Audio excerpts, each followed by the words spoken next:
I rise to speak to this motion. I think it's incumbent upon any government to do its due diligence in identifying the best way to protect our natural environment and to make sure that there's sufficient boots on the ground to enforce those protections. That's not what is happening in British Columbia today. I heard the previous speaker talk about how their approach is all delivered through the lens of families first.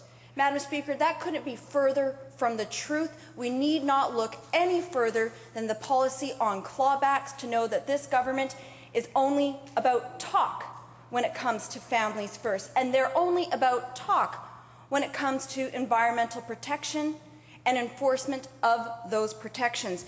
For example, a member opposite was talking about, as a hunter, if he sees anything happening in the woods, that he can report that.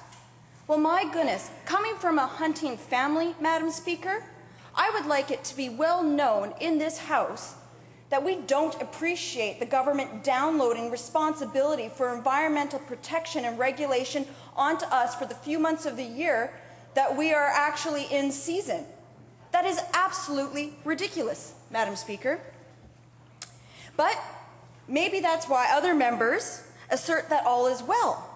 That in fact their protections and enforcements is enough. I get it. It's tough to admit that Stephen Harper is the voice of reason on the environment, that regulations are so low and enforcement so sparse that we make Stephen Harper look good.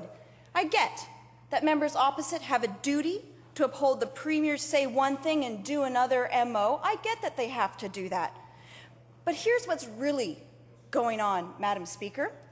If we look in July 2011, the Auditor General did a report. Some other members have already discussed it.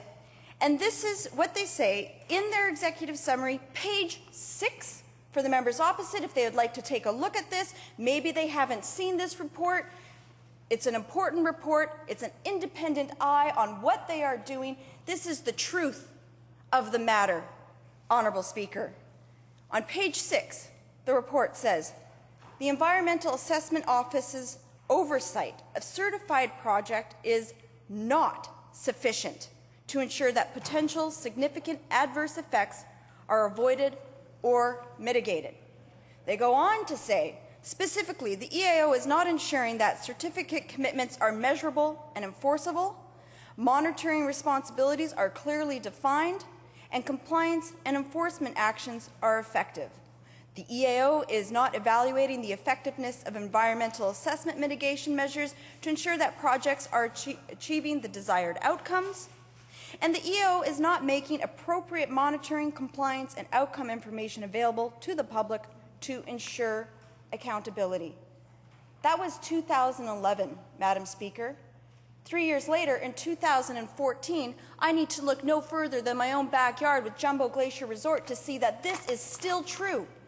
That this government has made absolutely no changes based on this report, that they're just humming along like they always have, not bothering to do the work to protect our environment and make sure enough boots are on the ground, Madam Speaker. Another report, more recently, by the Forest Practices Board, they released a report which reviews the 10-year record of the Forest and Range Practices Act.